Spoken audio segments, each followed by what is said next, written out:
श्री शिवाय नमस्तुभ्यम। दोस्तों, आप सभी लोग जानते हैं कि तुलसी विवाह कराने से हमें पूरे कन्यादान का फल मिलता है। साथ ही में हमारी बहुत सारी दुख और परेशानियां भी दूर होती हैं। साथ ही में हमारे पूरे परिवार की मनोकामनाएं भी यहाँ पर पूर्ण होती हैं। इसीलिए सभी लोग तुलसी विवाह जरूर कराते हैं। इसलिए इस वीडियो में हम आप लोगों को देवउठनी एकादशी के दिन जो आप लोगों को तुलसी विवाह कराना है उसकी पूरी विधि बताएंगे कि आप लोग कैसे अपने घर पर ही खुद ही बिना पंडित जन को बुलाए हुए जो है यहाँ पर तुलसी विवाह करा सकते हो। आपको किसी पंडित जन को बुलाने की जरूरत नहीं है, आप खुद भी अपने घर पर जो है तुलसी विवाह करा सकते हो। तो भाई कैसे आप लोगों को तुलसी विवाह कराना है, क्या क्या सामग्री आप लोगों को लगने वाली है, कौन कौन सी रस्म आप लोगों को करानी है और पूजन के बाद आप लोगों को कथा कौन सी सुननी है, उसके बाद जो सामग्री रहेगी उसको आपको किसको दान करना है, ये सारी चीजें हम आपको तुलसी विवाह से जुड़ी हुई इस वीडियो में बताने वाले हैं। तो अगर आप लोग भी तुलसी विवाह अपने घर में कराते हैं या कराने वाले हैं तो इस वीडियो को पूरा जरूर देखें ताकि आप लोगों को और भी अच्छे तरीके से जो है तुलसी विवाह कराने का मौका मिले। तो सबसे पहली चीज दोस्तों, आप लोगों को क्या करना है कि अपने घर में जहां पर भी आप लोग तुलसी विवाह कराने वाले हो, सबसे पहले वहां पर अपनी जो जगह है उसको अच्छे से साफ कर लो। ठीक है, अच्छे से साफ करने के बाद वहां पर आप लोग एक पाटा या चौकी जो है वो रख लो, है ना। पाटा या चौकी रखने के बाद दोस्तों आपको क्या करना है कि उसके ऊपर जो है एक स्वस्तिक बनाना है ना। स्वस्तिक बनाने के बाद दोस्तों आप लोगों को उसके ऊपर पीला जो कपड़ा होता है उसको बिछा देना है ना। तो ये आप लोगों ने पाटा रखा। अब पाटे के पास में ही जो तुलसी जी होंगी, मतलब आपने अपने घर में तुलसी का पौधा लगाकर रखा हुआ होगा, वो गमले में होगा, चाहे छोटे गमले में होगा, चाहे कोई से भी गमले में होगा, तो आपको उन तुलसी मैया को उठा के अपने इस पाटे के पास में रख लेना है जहां पर आप लोगों ने अभी स्वस्तिक बनाया हुआ है पाटे के ऊपर और पीला कपड़ा बिछाया हुआ है ना। उसी के पास में आप तुलसी मैया को रख लो। उसके बाद में अब आपको क्या करना है कि उन्हीं तुलसी मैया के पास में आपको रंगोली बनानी है या चौक पूरना है। ठीक है, रंगोली या चौक जो आप लोग पूरना चाहते हो, चौक जो आटे और हल्दी से पूरा जाता है और रंगोली जो भी आपके पास दिवाली के कलर रखे हुए हो भाई उनसे आप लोग जो है यहाँ पर रंगोली बना सकते हो। पर पाटे के सामने और तुलसी मैया के जो पौधा है उसके सामने आप लोगों को रंगोली जरूर बनानी है, चाहे चौक पूरो चाहे रंगोली बनाओ, उसमें कोई दिक्कत वाली बात नहीं है। ठीक है, उसके बाद में दोस्तों जो आपने पाटा लिया है जिसके ऊपर आपने अभी पीला कपड़ा बिछा दिया है और पास में आपने तुलसी मैया रखी हुई है, तो पाटे के ऊपर आप लोगों को रखना है शालिग्राम भगवान। देखो शालिग्राम भगवान अगर आपके पास है तो आप उन्हें विराजित कर दो वहां पर, नहीं है तो आप अगर कहीं से लाना चाहते हो मंदिर से या किसी घर से तो आप लोग वहां से शालिग्राम भगवान लाना। पर अगर वहां से लाओगे तो आप लोगों को तुलसी मैया भी फिर वहीं पर देकर आनी पड़ेगी क्योंकि इनकी विदाई हो जाएगी, ठीक है, शादी के बाद, है ना। तो इसलिए दोस्तों आप लोगों को जो है शालिग्राम भगवान अगर मिलते हैं खुद के तो भाई खुद के लेकर आ जाने हैं, अन्यथा आप कोई विष्णु जी की जो फोटो होती है वो भी आप शालिग्राम जी के स्थान पर रख सकते हैं, कोई भी उसमें दिक्कत वाली बात नहीं है। ठीक है, तो आप लोगों ने शालिग्राम जी रखे हुए हैं तो भैया आप उनका पूरा श्रृंगार करके उन्हें पार्टी पर जो है यहाँ पर विराजित कर दो, जिस जो पार्टी के ऊपर हमने अभी पीला कपड़ा बिछाया हुआ था, है ना। अब आपको क्या करना है, कल स्थापना करना है। कल स्थापना करने के लिए पाटे के सामने ही जो है थोड़ा सा तिल लेना है, थोड़े से तिल को आसन देना है जमीन पर। उसके बाद में एक लोटे में जल भरकर आपको उसके ऊपर रखना है। लोटे के अंदर आप लोगों को सबसे पहले एक सुपारी डालनी है, एक सिक्का डालना है, थोड़ी सी पिसी हुई हल्दी डालनी है और तिल डालनी है। ठीक है, जो सफेद तिल होती है ना वो तिल डालनी है, थोड़ा सा जो है फूल डालना है। फूल डालने के बाद आप लोगों को क्या करना है कि आम के पत्ते लेने हैं और आम के पत्ते जो है मतलब गोलम गोल में उस लोटे के अंदर सजा देने हैं और एक नारियल ऊपर से आप लोगों को रख देना है। ये आपकी जो है कल स्थापना यहाँ पर हो जाती है। ये आपको पाटे के सामने रखना है, पाटे के ऊपर नहीं रखना है ना। इसके बाद में अब आपको गणेश जी की स्थापना करना है। गणेश जी की स्थापना करने के लिए उनकी कोई छोटी सी मूर्ति या तो कोई फोटो जो भी हो आपके पास वो वहीं शालिग्राम जी के पास में पाटे के ऊपर आप लोग रख दीजिएगा, क्योंकि किसी भी चीज की शुरुआत करने से पहले या विवाह भी होता है तो हम गणेश जी का सबसे पहले यहाँ पर आवाहन करते हैं ना। तो सबसे पहले आपको पूजन शुरू करने से पहले आपको भगवान से प्रार्थना करना है कि हे भगवान, आज हम जो है तुलसी विवाह कराने जा रहे हैं। अगर इस तुलसी विवाह को कराने में हमसे कोई भी गलती होती है तो उसके लिए आप हमें क्षमा कीजिएगा। ठीक है, ऐसी आपको प्रार्थना करते हुए जो है ये तुलसी विवाह की जो भी रस्में हैं उनको यहाँ पर शुरू करना है। सबसे पहले आपको जो है अपना एक लोटा जल जो है अलग से रखना है, क्योंकि ये जल आपको काम में आने वाला है। तो एक लोटा जल अलग से रखना है और थोड़ा सा जल लेकर सभी के ऊपर थोड़ा थोड़ा सा जल छिड़क देना है। एक स्नान स्वरूप हम लोग जो है ये काम कर रहे हैं ना। तो थोड़ा थोड़ा सा जल जो है सभी मतलब भगवानों के ऊपर, तुलसी मैया के ऊपर, शालिग्राम जी के ऊपर एक बार छिड़क देना है। छिड़कने के बाद आपको एक घी का दीपक तैयार करना है। जो घी का दीपक आप लोग तैयार कीजिएगा मिट्टी का, उसके अंदर बत्ती रखिएगा और शुद्ध देसी गाय का घी डालकर आप इस दीपक को तैयार करके जो है शालिग्राम भगवान जी के सामने, पाटे के सामने जो है रख दीजिएगा। ठीक है, ये दीपक आपको अभी जलाकर रख देना है ना। दीपक के नीचे कुछ आसन वगैरह दे दीजिएगा या तो रंगोली बनाकर उसके ऊपर फिर दीपक रख दीजिएगा, है ना। अब उसके बाद में दोस्तों सबसे पहले हमें गणेश जी की यहाँ पर पूजन करना है। दीपक आपने रख दिया, अब गणेश जी की पूजन करने के लिए आप लोग जो है गणेश जी का तिलक करो रोली कुंकू से। उसके बाद में गणेश जी को जनेऊ समर्पित करना चाहते हो तो वो चढ़ाओ, कलावा चढ़ाना चाहते हो तो वो चढ़ाओ, फूल जो चढ़ाना चाहते हो गणेश जी को वो चढ़ाओ। उसके बाद में जो भोग है आपका, वो भोग जो है भगवान गणेश जी को चढ़ाओ, है ना। गणेश जी की पूजन करने के बाद आपको कलश जो स्थापना करी है उसकी पूजन करना है। कलश के अंदर जो है सभी देवी देवता यहाँ पर विराजित होते हैं, तो इसलिए सबसे पहले आपको कलश का भी जो है तिलक करना है रोली कुंकू से। उसके बाद में जो है तिल यहाँ पर आपको समर्पित करना है, मोली जो भी आप समर्पित करना चाहते हो वो बांधना है, अगर बांध दी है तो कोई दिक्कत वाली बात नहीं है, अन्यथा मोली भी समर्पित करना है। उसके बाद में आपको फूल चढ़ाना है। इस तरीके से आपको कलश की भी यहाँ पर पूजन कर देना है ना। अब बारी आती है रस्म की। अब जो आप विवाह करा रहे हो उसमें आप लोगों को शालिग्राम जी और तुलसी जी के लिए कुछ रस्में यहाँ पर करनी होती है। तो सबसे पहले हम लोग हल्दी की रस्म करेंगे, जिसके लिए आप एक छोटी सी कटोरी में सूखी हुई हल्दी लेकर उसमें थोड़ा सा शुद्ध देसी गाय का दूध मिलाकर जो है उसे गीला कर लेना है ना। और थोड़ी थोड़ी सी हल्दी जो है आप लोगों को शालिग्राम जी को 5 बार लगानी है। फोटो ली है तो फोटो पर टच कराना है, और अगर शालिग्राम भगवान की जो मतलब प्रतिमा है छोटी सी,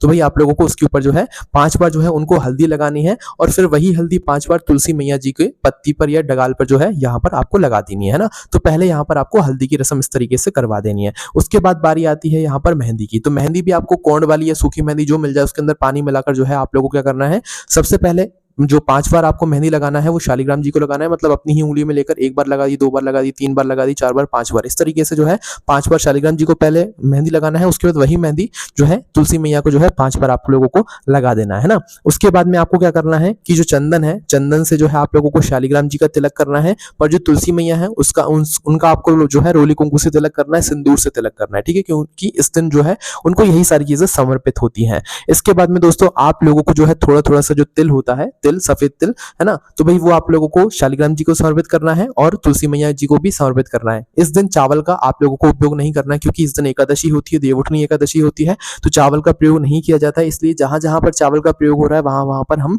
तिल का यहाँ पर प्रयोग कर रहे हैं, ठीक है।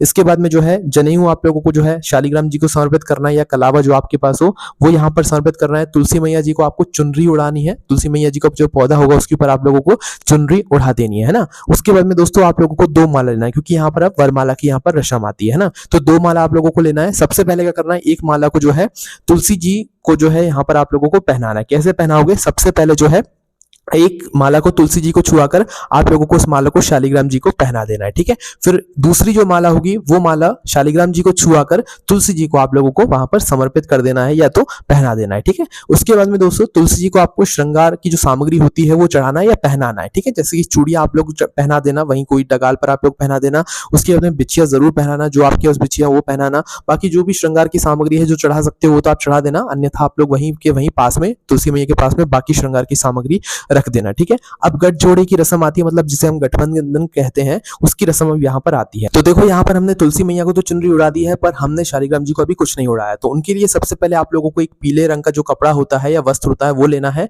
उसके अंदर आप लोगों को क्या करना है, 1 रुपए का सिक्का और एक सुपारी जो है बांध देनी है एक तरफ में, ठीक है। और फिर उसको क्या करना है कि शालिग्राम जी के पास में रख देना है या उनको उड़ा देना है ना, आसपास जो है उड़ा देना है। उसके बाद उस पीले कपड़े से और जो तुलसी मैया की चुनरी होगी उससे आप लोगों को एक दूसरे से बांध देना है, मतलब एक तरीके से यहाँ पर आपको गठबंधन कर देना है। किससे, जो भी आपने पीला कपड़ा मतलब शालिग्राम जी को चढ़ाया हुआ है और जो तुलसी मैया को पहले से चुनरी चढ़ी हुई है ना, इससे आप लोगों को दोनों को जो है बांध देना है और गठबंधन कर देना है। फिर आप लोगों को फेरे कराने। अब देखो फेरे कैसे कराओगे, फेरे कराने के लिए कोई भी मतलब पुरुष जो है शालिग्राम जी को उठा सकता है, कोई भी स्त्री जो है तुलसी मैया को उठा सकती है। फिर उसके बाद जो है आप लोग फेरे अपने तरीके से करा सकते हो। और अगर ऐसे ना कराना चाहो, क्योंकि तुलसी मैया कई जगहों पर जो है बड़े बड़े गमलों में होती है तो भारी होती है, अगर आपको इस तरीके से फेरे कराने में कोई भी दिक्कत परेशानी आए तो आप लोग मात्र एक नारियल लेना, और नारियल जो है वहीं पर मतलब शालिग्राम जी और तुलसी जी के पास में बैठकर जो है उनके पास सामने से जो है घुमा देना, ठीक है। वैसे 7 बार घुमाया जाता है, बाकी आपके यहाँ जितनी भी बार जो है यहाँ पर ये रस्म की जाती है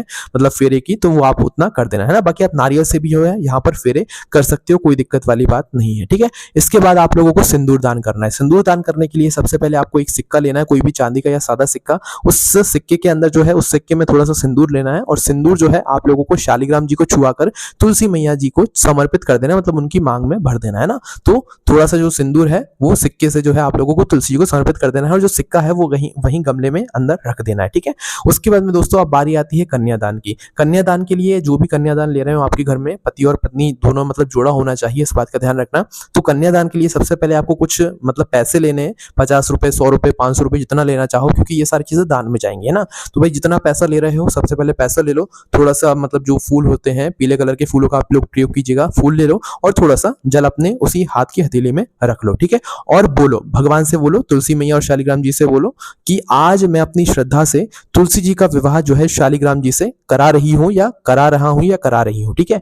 उसके बाद में जो है शालिग्राम भगवान जो है आप तुलसी जी को स्वीकार करें। ऐसी आपको जो है ये मतलब पैसे हाथ में रखकर जो है भगवान से प्रार्थना करनी है ना। और फिर ये जो आपने हथेली में जो भी पैसे या फूल जो भी चीजें ली हुई होंगे वो पूरे शालिग्राम जी के पास में आप लोगों को रख देना है। उसके बाद में दोस्तों बारी आती है गन्नों की। देखो गन्ने का अगर आप लोगों ने मंडप पहले ही बनाया है तो भी कोई दिक्कत वाली बात नहीं है, और अगर अभी तक नहीं बनाया है तो आप लोग क्या करो कि गन्ने जो आप लोग मतलब देवउठनी एकादशी के दिन अपने घर में लेकर आए हुए होंगे वो गन्ने का मंडप आप लोग जो है शालिग्राम जी और तुलसी मैया के ऊपर बांध दो, है ना। पहले भी बांध सकते हो, ऐसा जरूरी नहीं किसी समय बांध दो, पहले भी बांध सकते हो। और अगर मंडप नहीं बनाना चाहते, घर में उतनी जगह नहीं है, तो आप लोग खाली गन्ना लेकर जो है वहीं तुलसी जी और शालिग्राम जी के पास में आप लोग रख दीजिएगा, ठीक है। तो इस तरीके से आप लोगों को जो है यहाँ पर गन्ने का मंडप बनाना है। उसके बाद में तुलसी जी को आपको वस्त्र समर्पित करना है। ये कन्यादान में ये सारी चीजें जाएंगी, इसलिए आप लोग ध्यान रखिएगा। तो तुलसी जी को जो भी वस्त्र देना चाहते हो, जो भी साड़ियां वगैरह देना चाहते हो वो समर्पित करो। उसके बाद में तुलसी जी को कम से कम 5 बर्तन जो होते हैं वो समर्पित करो। और इसके बाद में जो भी सोने चांदी की चीजें होती हैं वो सारी चीजें आप लोग जो है यहाँ पर तुलसी जी को समर्पित कर सकते हो। ये सारी चीजें कन्यादान में यहाँ पर जाएंगी, ठीक है। उसके बाद में फिर आप लोगों को भोग चढ़ाना है, मतलब भोग समर्पित करना है तुलसी मैया और शालिग्राम जी को। इस विशेष रूप से मिठाइयां यहाँ पर आप लोगों को समर्पित करना है, क्योंकि दोस्तों जो शादियां होती हैं, विवाह होता है, उनमें मिठाइयों का तो विशेष यहाँ पर काम होता ही होता है। उसके बाद में जो सिंघाड़े होते हैं, फल होते हैं, केले होते हैं, सेवफल होते हैं, ये सारी चीजें भी आपको समर्पित जरूर करना है। सिंघाड़े विशेष रूप से आप लोग समर्पित जरूर कीजिएगा, ठीक है। उसके बाद में दोस्तों अब आप लोग जो है तुलसी विवाह की कथा सुनिएगा। कथा सुनते समय आप अपने सीधे हाथ की हथेली में जो भी लोग कथा सुने तो अपने सीधे हाथ की हथेली में थोड़ी सी तिल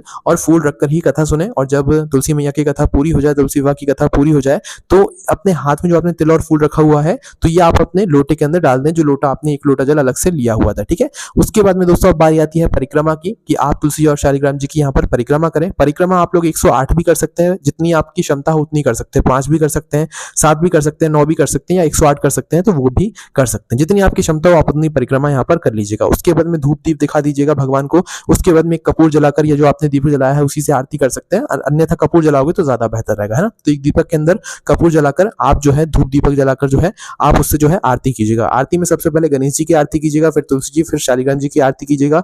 और आरती करने के बाद फिर आपको भगवान से प्रार्थना करना है कि अगर हमसे इस तुलसी विवाह में कोई भी मतलब गलती हो गई हो तो उसके लिए हमें क्षमा करना। बाकी हमारे पूरे परिवार के ऊपर आप अपना आशीर्वाद बनाए रखना, हमारी सारी मनोकामना को जो है आप यहाँ पर पूर्ण करते रहना, ठीक है। उसके बाद में दोस्तों आप लोगों को जो है थोड़ा सा जल लेना है और पूरे में एक बार छिड़क देना है ना। उसके बाद में जो भी आपने भोग प्रसाद में चढ़ाया हुआ होगा वो सारी चीजें आप लोगों को जो है अपने घर में प्रसाद के रूप में बांट देनी है। अब जितनी चीजें आप लोगों ने यहाँ पर चौकी में लगाई हुई हैं, तुलसी विवाह में लगाई हुई हैं, ये भी आपको एकदम से नहीं उठाना है। ये सारी चीजें अगले दिन उठाई जाएंगी। अभी जितना आपने विवाह कर दी, जितनी सामग्री आपने जैसे रख दी है वो वैसी की वैसी रखी रहने देना है, उसको आप लोगों को नहीं छूना है। प्रसाद के रूप में आप थोड़ा बहुत उठा सकते हो, उसके अलावा अभी आपको कुछ नहीं छूना है। अब जो भी आपको काम करना है वो अगले दिन सुबह सुबह करना है, ठीक है। तो अगले दिन आपको लोग क्या क्या करोगे, सबसे पहले जो आपने कलश स्थापना करी हुई थी उस कलश के जल को आप सबसे पहले अपने पूरे घर के अंदर छिड़कोगे। उसके बाद में बाकी का जल आप अपने घर के पौधों के अंदर डाल सकते हो, ठीक है। उसके बाद जो नारियल है वो सारी चीजें दान में जाएंगी, है ना।